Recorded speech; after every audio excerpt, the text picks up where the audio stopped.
I am sorry, वो मैं थोड़ा एक्साइटेड हो गया था। I am sorry.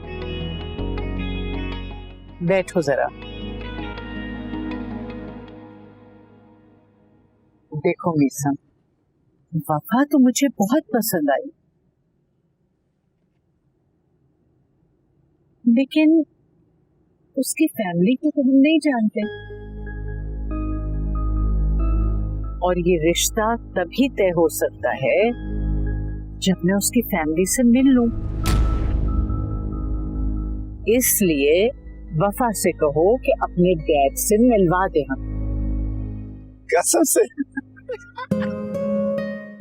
Thank you so much. Thank you.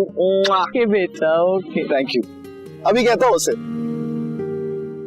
अल्लाह तुम्हारी जिंदगी में आने वाला वक्त तुम्हारे लिए बहुत मुबारक और कामयाब साबित करे। आमीन।